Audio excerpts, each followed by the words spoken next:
Thanks for tuning in again to the Gateway RV Transport Podcast. We're here with one of our good friends, Jeff Ahrens. So thanks for coming in with us, Jeff.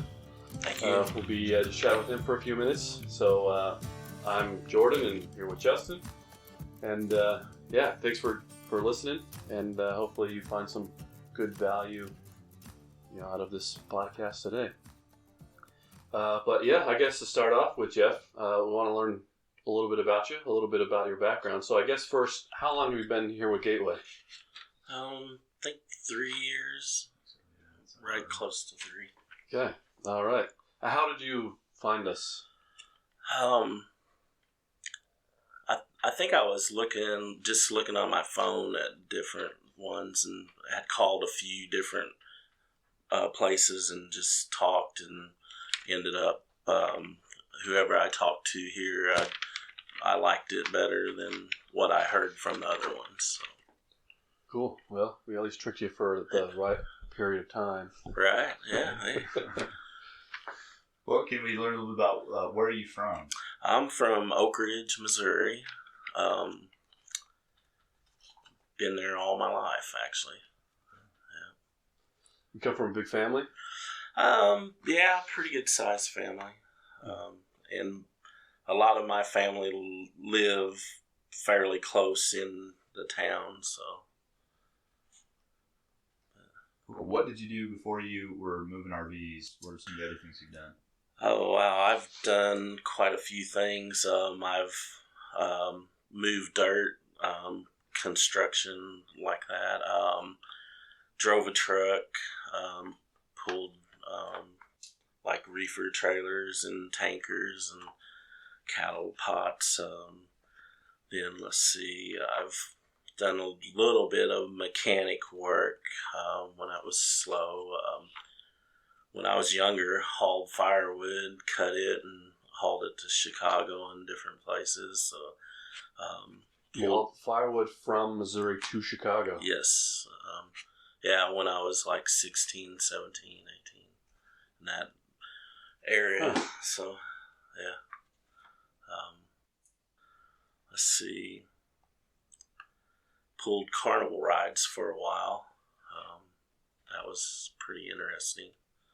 Just all over the country? Yeah, I would just take them from like one spot, and they would tell me, "Hey, we'll be done Sunday night at 12 o'clock. I'll have one wrapped up ready for you to pick up," and I would come and get it and take it and go to the next spot. So doing that, did that increase or decrease your confidence in riding on those carnival rides?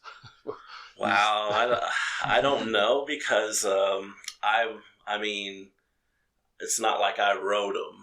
Okay, You know what I mean? So I didn't really hang around when they put them together and took them apart. So I don't guess it really changed my outlook too much on it. I don't know if like any of those like small county carnivals, every time I ever am in the line, I'm just thinking, man, I really hope this doesn't fall apart. Right. I'm on there. Yeah. But maybe I just don't have, I don't know.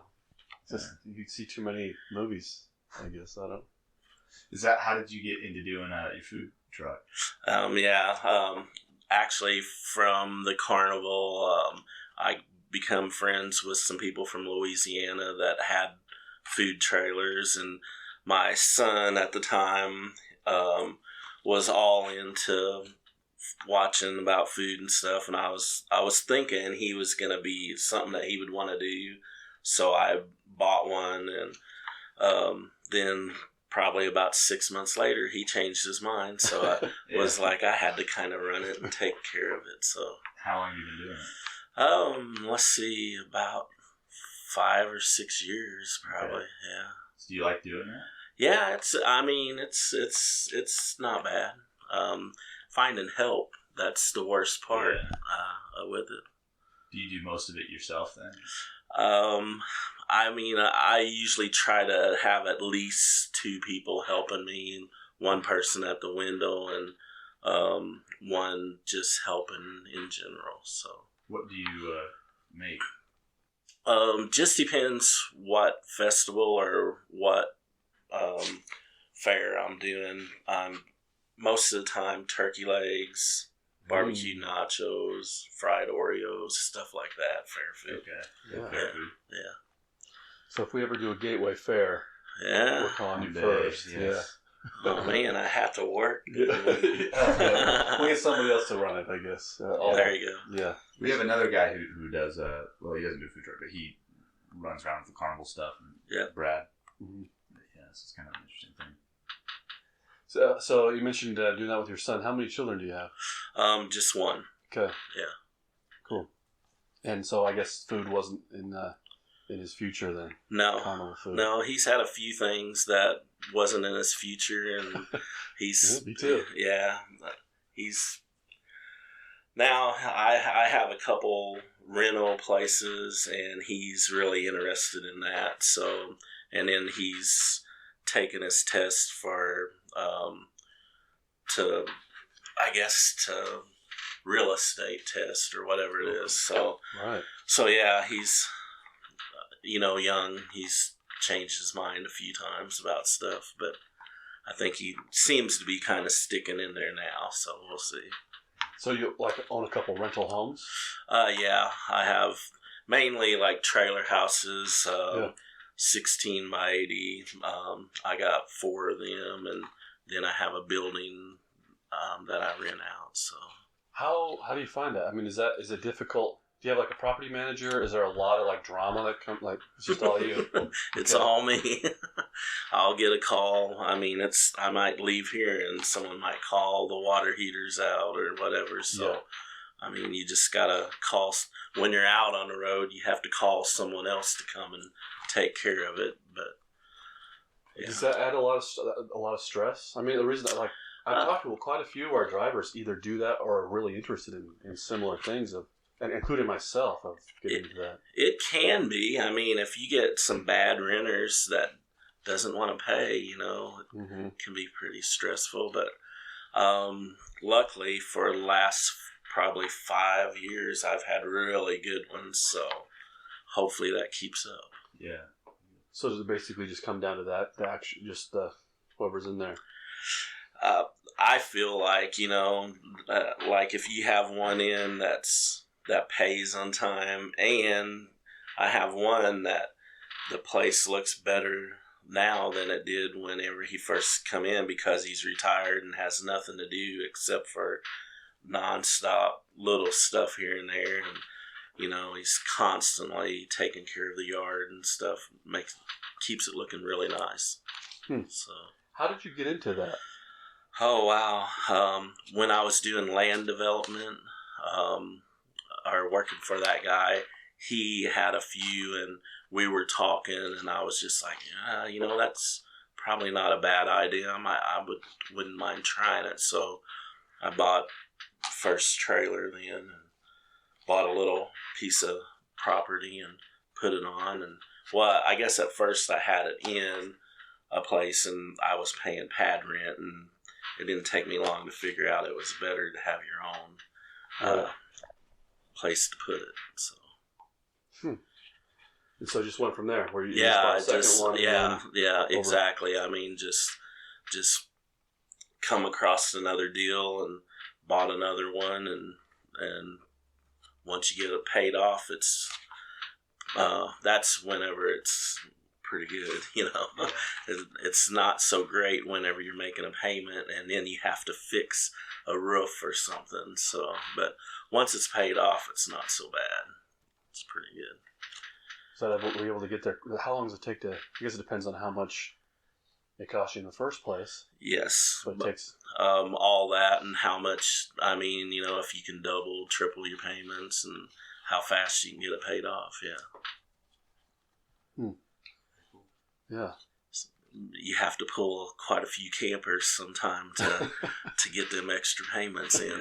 Yeah. Right. Yeah. So going back, if you were to start over, or you were to start in your son's position, what would you do differently? So what?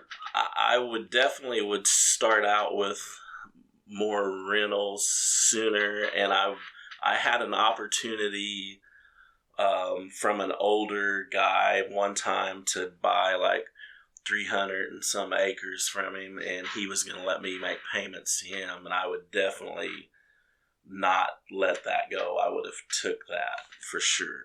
Mhm. Other than that, I mean, I don't know if I would have changed much except for jumping in earlier on it. Yeah. Well, I think that means you're doing pretty good then. Well, you got to do something, you know. So I guess it's all right. Yeah. Well, I don't know if this is switching gears too much, but what have been some of your favorite runs that you've done since you've been doing this? I kind of like going to New Mexico.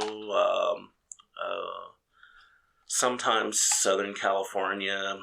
Just fuel's a little high when you get out there. You got to watch what you do, but and when it's going good, I really liked going to. I must say, I think it was Kingston, New Hampshire was about as far as I could make it out that way, the east and back without having to get too crazy on fuel, and then get one and go that way. I really liked doing that, you know, change of scenery. Yeah. So, but yeah. Especially this kind of time of year. Yeah. Salt Lake, I mean, it's nice going out that way too. So, What are some of the most interesting things you've seen while you've been on the road? oh wow, I kind of like stuff like like the changing of the leaves and stuff like that. I mean, it's just something that just out different places, you know, I mean, is what I like seeing. Snow is pretty, but I don't like it whenever it comes to working. Yeah. When you get when you're dispatched a load and you're getting ready to go, what is your like pre-trip? What do you do to get ready to before you go for a couple weeks, for a week trip or whatever? For like my getting ready for me, stuff I bring with me. Yeah. I mean, pretty much I always try to make sure I have plenty of water in the truck. Clothes, I mean, you can't have too many different varieties of that. I mean, because it may be hot here and you may get out in the mountains and be cold, so always carry a coat. Learned that the hard way a long time ago. Food, whatever you can take with you is always good, because if you would break down, tools, I mean, as many as possible, just stuff like that, I guess. What do you do for food? Do you have a cooler and pre-pack a bunch of stuff? Do you just have like certain snacks that you just kind of snack on until you get to a certain place? Sometimes I take a cooler if I know that I'm doing a travel trailer where I can throw it in the back real easy. I always take one, but if not, I just try to get something that doesn't really have to stay cool. It may not be as good for you, but I mean, at least you have, you know, peanut butter. I mean, something that if you break down and no one's around, you have something. So I imagine peanut butter has saved many a trucker. I would think so. I definitely would think so. In fact, that's one of my go-tos. It's probably not a good thing to say, but just a jar of peanut butter on the road. Just finger scoop some. One of my favorite snacks on the road. Yep. You just have greasy steering wheel. Right. If you were giving some advice to a new driver, somebody that's just hiring on, hasn't done this before, what would be some of the things you'd tell them? I would tell them to... It's really hard to do, but to drive slow so that you get fuel mileage. I mean, that at the end of the week could be a paycheck. I mean,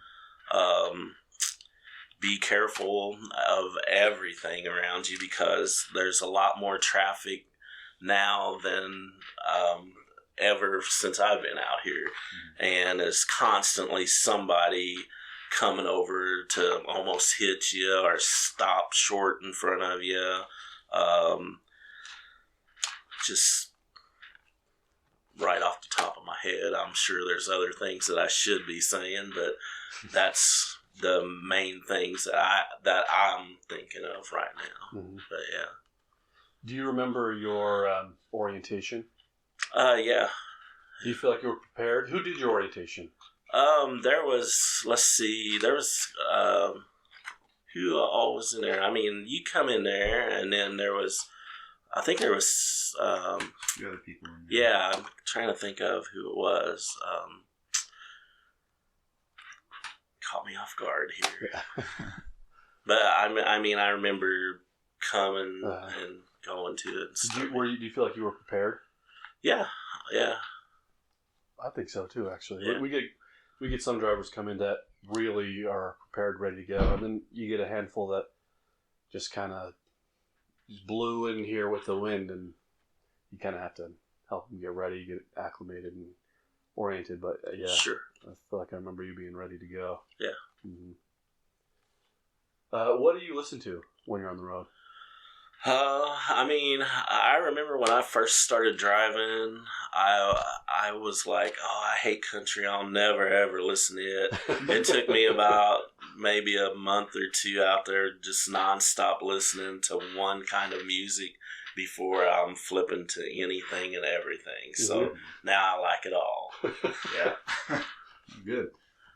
So do you just radio? Yeah.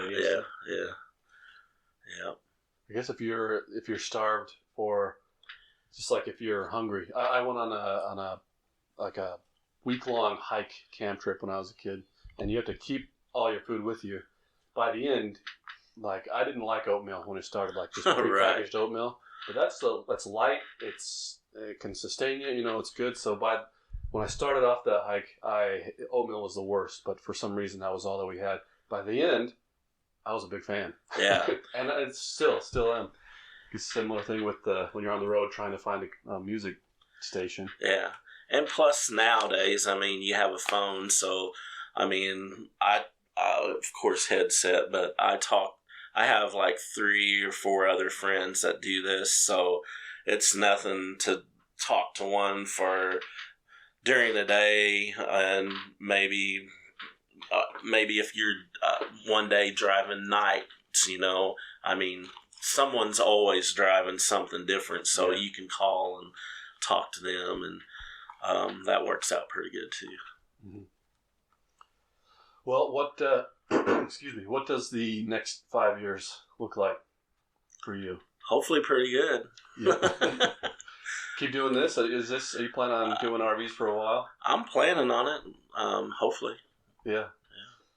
Well, right. And it's nice that you have multiple things going on right now. I know, you know, for us, things have obviously, you've been here for a few years. You've seen the crazy busy.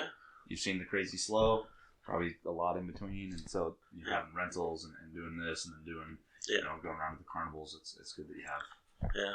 Plus, I have a side-by-side, you know, so that there we go. Yeah.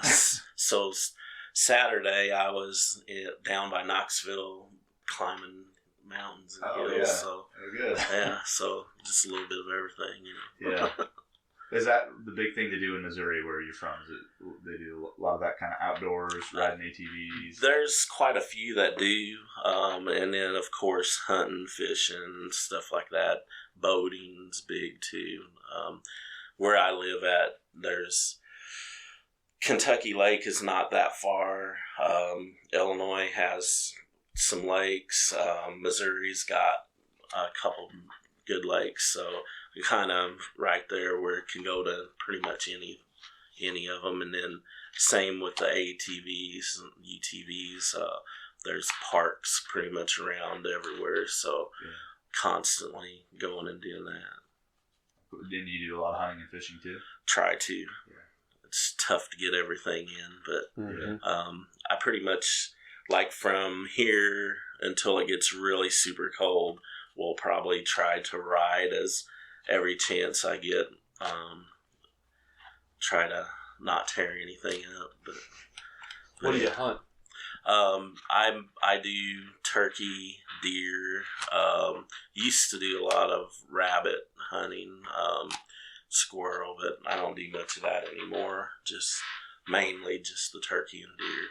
Mm-hmm. I never have been, but I think I'd like to try. Yeah. Yeah.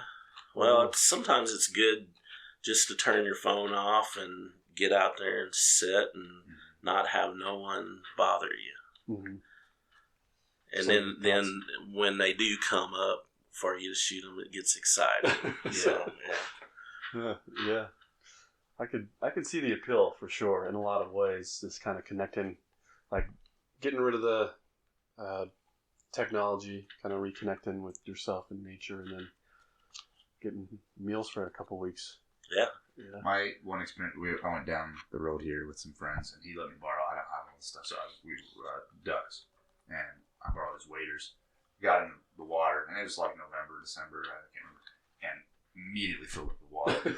And I was like, these guys let me come. I was like, I didn't want to be a pansy, but I was like, I think I'm gonna die if I wait here all day. So I was like, hey, I think these are leaking. He's like, oh no, it feels really cold when you first get in. It's your first time, No, it's definitely full of water. It's like, and this is freezing cold water. I mean, it's like it's icy out, and I was like, I don't think I can last like this. So I had to go back. So I was like, now I feel bad because like I got my friend let me come with him and his buddies, and I feel like I embarrassed my friend. So brought this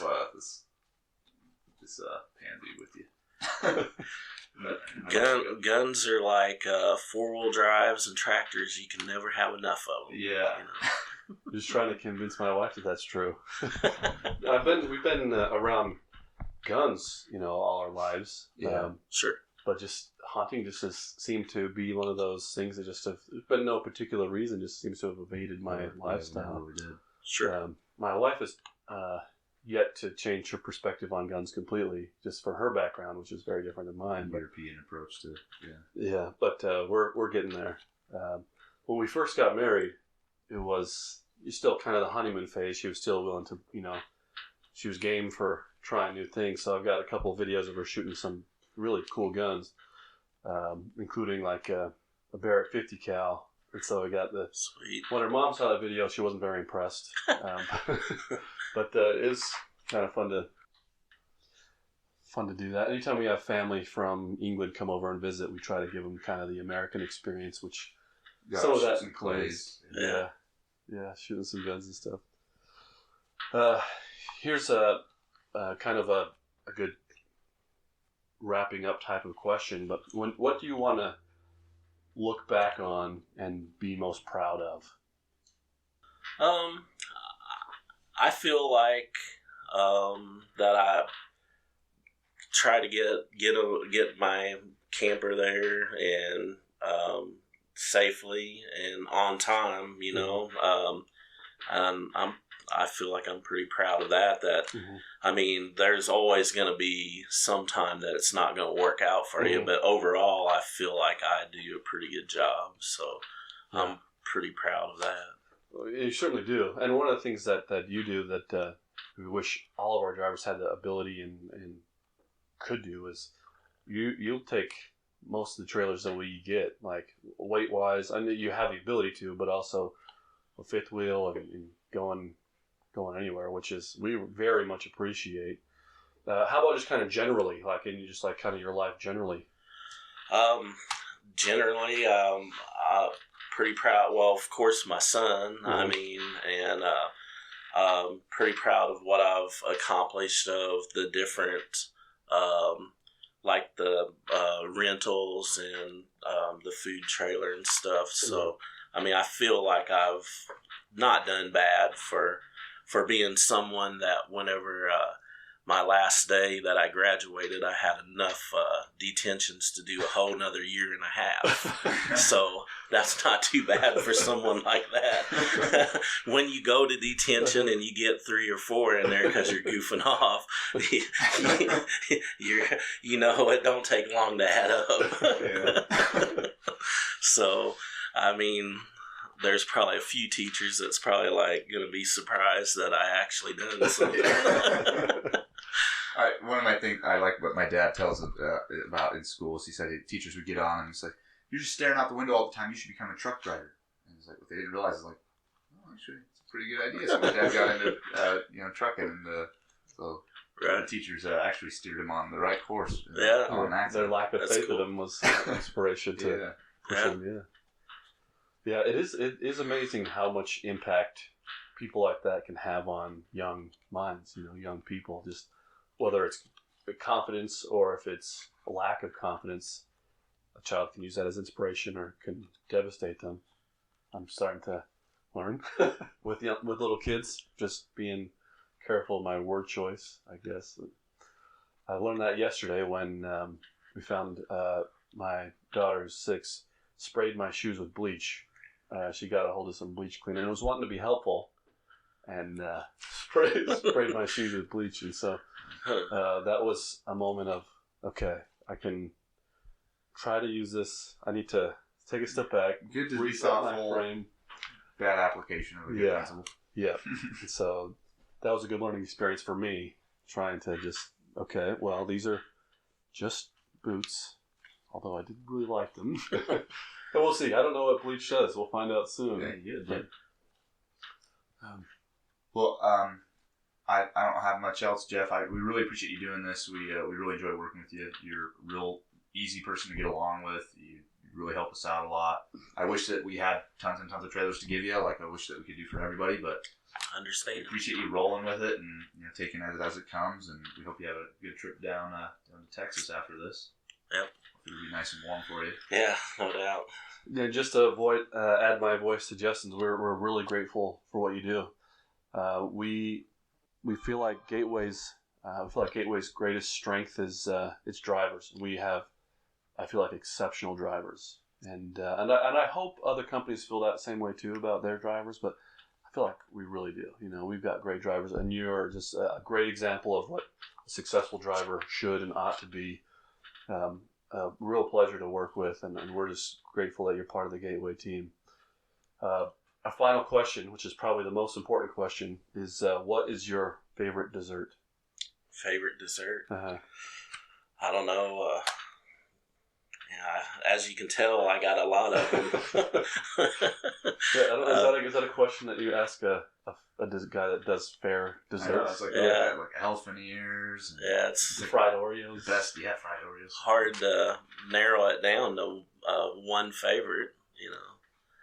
I mean, I do like. I guess if I had to, I'd probably say something like homemade cherry pie or something. You know what I mean? I don't know. Good but choice, yeah. Yeah, I mean, that's right up there anyway. I'm not going to say it's the number one, It's but hard it's to pick pretty close. Number one for me for almost pretty much everything. So Yeah. What's your favorite movie? What's your favorite food? What's your, Yeah. There's so much good stuff out there. Yeah. Yeah. Well, once again, thanks for coming. And for those of you that have stuck on with us, thanks for listening. And we'll see you next time. Thank you. Thank Thanks, you. Jeff.